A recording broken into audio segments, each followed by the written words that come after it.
Chapter 6 has been out for a week or so now. I think I'm starting to get a feel for each POI and the map overall. So today, I'm going to be ranking every POI on the Chapter 6 map from worst to best. Which POI will be crowned as the best? Let's find out. But before we get into the video, just want to say, be sure to subscribe, like this video if you like this kind of content. Just be sure to use code Brivy in the item shop. Be sure to join the Discord, link is in the top of the description. Also, be sure to turn on the bell icon so that you're notified when I'm live, because I do go live sometimes. So, just thank you for all the support on all these videos. Anyways, let's get right into the video. Love you. Now, obviously, we're not too far into Chapter 6 right now, so these opinions are subject to change. I mean, hey, some of these POIs could move around by the end of the season. I don't know. At number 18, we've got Bird. Let me get this out of the way. I don't dislike Bird. I just think it's too small. I will say though, it does have a surprising amount of loot, but it just doesn't feel super original. It's a gas station. There have been lots of other gas stations in the game's history, so Bird doesn't feel too special to me. I just think Bird should have been a really good unnamed location, not an actual POI. And at number 17, we've got Shining Span, another POI that to me just shouldn't be classified as a POI. Now, this beats out Bird to me because we've never really had a big bridge like this in the game before, and it's also right next to Seaport City. And there's also actually a surprising amount of loot in Shining Span as well. There's like a section inside the floor part of the bridge that has some chests and stuff. I mean, there's still not that much, but there's more than I would have thought. I love the bridge itself. It's really beautiful, and it's unique. I just think fighting here off spawn would be such a yikes. And at number 16, we've got Magic Mosses. This is a very basic woods POI. There's like 3 buildings there and a lot of trees. It's got a nice aesthetic and a decent amount of loot. Also, not many people land here usually, so you've got a good chance to explore the whole POI most times. Overall, it's a pretty basic POI, nothing too special here. I've seen it before 1,000 times. There's also a better wooded POI on the map, so I see really no reason to land here. Number 15, we got Brutal Boxcars. This is a pretty cool POI, however, it's not super original. We just had Reckless Railways on the Chapter 5 map, and this is basically just a smaller version of that. There's not a ton of loot here, but it is in the center of the map pretty much, and it's got a good aesthetic. I think the train station works very well. It's just kind of played out to me personally, and in comparison with all the other new and unique POIs, it's hard to rank this one very high. Number 14, we got Foxy Floodgate. I really like this POI, if I'm being honest. I love the idea. It gives me Hydro Chapter 2 type vibes, and I'm loving it. It's almost a completely vertical POI, which is really cool, and it's in the dead center of the map. Fighting here in the early game would definitely be interesting, but I think it'd be fun.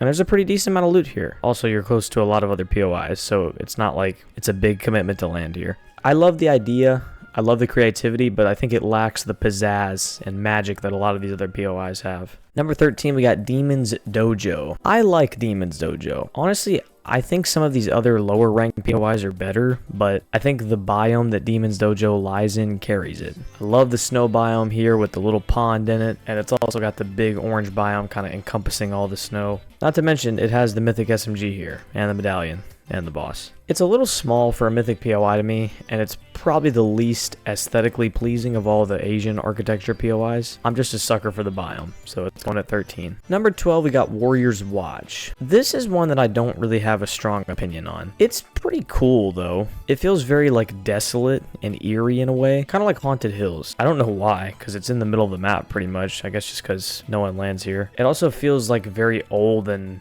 traditional, if that makes sense. It seems like this POI would exist in like the 1100s or something. There's also only like 1 building here. Not a ton of loot, but there's enough. There's also the blue chest here, so that gives it some additional points. I think I forgot to say that for Demon's Dojo, but I meant to. I like the bluish green color of the POI. It's just not super memorable to me. It's still cool though, so it's going at 12. Number 11, we got Pumped Power. This is a POI that I really like. It gives me Steamy Stacks vibes, and I'm loving it. Very industrial, very epic feeling. It's a pretty big POI, so there's a good bit of loot, and it's also close to the middle of the map. And Demon's Dojo is also pretty close by if you want to try and get the Mythic. I think this would be a fantastic competitive drop spot, because you can get a bunch of metal from it, you can get a lot of loot. It's not the most aesthetically pleasing on its own, but it is in that beautiful orange biome. I also like the big pipes that run around the POI. They snake through it, kinda. Overall, I like this POI, but I think there are better ones on this map. At number 10, we got Hopeful Heights. This is a pretty cool location.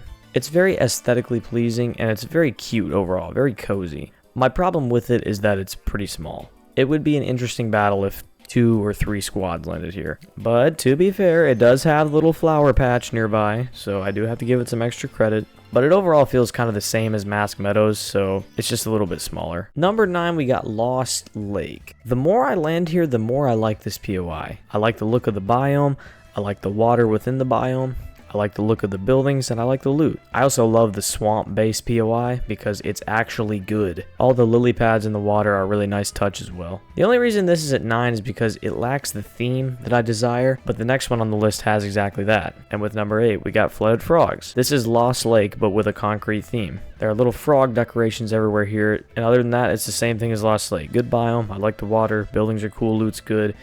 It's got that theme that I desire. That's why it's a little bit higher. At number 7, we got Whiffy Wharf. Man, I really wanted to put this POI higher, but I realize I've been very critical of size in these POIs, so I'll reluctantly put it at 7. I love the feel of this place. It feels exactly like an Asian dock that you would get seafood shipments into, and that's pretty much what a wharf is. I love when Epic teaches me new words. Every building at this POI is like elevated off the ground, which I really like. Kind of gives me Sleepy Sound vibes. I don't know why, but I like it. And there's actually a decent amount of loot here for its size. Not a ton, but enough. I love the feel of Whiffy Wharf, so gets number 7 on my list. At number 6, we got Shogun's Solitude. This is another POI that's kind of carried by the biome. Don't get me wrong, the POI is cool. It just gets overshadowed by the biome to me. This is, I think, the first time I've actually liked a red/orange biome. But anyways, this is a cool POI. It feels very similar to the other POIs on the map, but this one has an especially epic feel to it. It feels like something's about to go down in Shogun Solitude. It's also on theme with the name because it is very far from everything. It's a cool POI overall, and I think I'm happy with it at number 6. And now we're into the top 5. These are the best of the best, the elite POIs. And at number 5, we got Night Shift Forest. For a forest POI to make it this far, like, you know it's good. This POI has a lot going for it. The biome's beautiful. Got a big vault here. There's a boss that spawns here every game. There are lots of sprites everywhere. There's diversity with different bodies of water. This is just a great POI and a great area, really. It seems like I'm in this biome like every game, and I'm not complaining. That's just how big and memorable it is. And as far as loot goes, there's so many different areas in the forest that it's not really a problem at all. So I guess I count this POI as the whole forest, which I probably shouldn't, but I am. I also just really like purple, so I'm a little bit biased. This is a great POI and a great biome. Number 4, we got Masked Meadows. Now, I'm not gonna lie, Masked Meadows would have been way lower on this list before the update, but there was an update, so it's at number 4 now. I like this POI to begin with, I just never landed here. It's very Lucky Landing-esque to me, which isn't a bad thing, I just feel like I've seen it before, so the wow factor was never really there for me. So that's why I never really landed here, but now I might start. For those that don't know, there's now like an underground pipe system here that you can actually go down in and loot, which is certifiably awesome. I think that's one of the best things I could have done with the POI, so great job, Epic. I love this addition, and it pushes Masked Meadows all the way up to number 4 for me. Number 3, we got Twinkle Terrace. Now, I know I've been taking credit away from small POIs all video, but Twinkle Terrace does not deserve that. If you haven't been here yet, I encourage you, please go visit it. I didn't think there could be so much detail just like compacted into such a small location. There's so many little details and decorations at Twinkle Terrace that give it such a unique feel. And it's on theme with the name too, because I think every building has a balcony, or terrace rather, so that's cool. Also, the sheer amount of loot here is insane. I honestly think 3 full squads could land here and walk out with a full loadout. Like, I really feel that way. Now, that might not sound super impressive, but for a POI this small, it is. Twinkle Terrace checks all the boxes. Cool aesthetic, good loot, good location.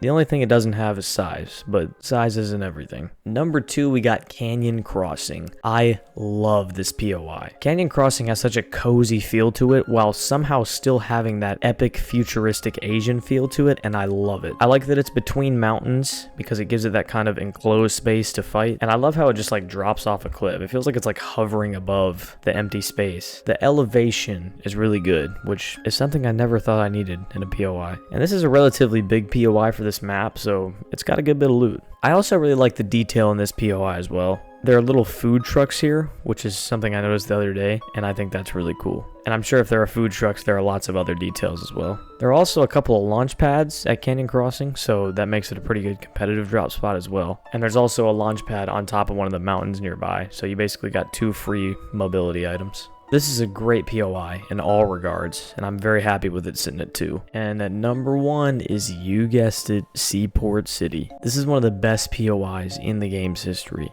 I love everything about it. Aesthetic, feel, loot, location, scenery, it's all great. This is another POI that has just such an epic feel to it. You got the train running directly through it, which I love, by the way. You got a perfect view of the bridge from here. It's at the center of the map pretty much. I could go on and on. It captures the chapter perfectly. It feels like a very cool Asian metropolitan city. It's got a very mega city vibe to it, and that is the highest of compliments that a POI can get. I also love the fact that this could easily be a real place. Like, I bet a place like this exists in the world somewhere. Ever since I saw a glimpse of Seaport City in the trailer, I've loved it, and it very much deserves my number 1 spot. Tell me what I got wrong, what I got right down in the comments below. Let me know what you think. I want to hear your thoughts on this. Anyways, that's going to do it for this video. Thank you guys so much for watching. I appreciate you guys' support. I love you all so much. Just be sure to subscribe, like, turn on the bell icon, use code in the item shop, join the Discord server, link at the top of the description. Anyways, I love you, and I'll see you in the next one.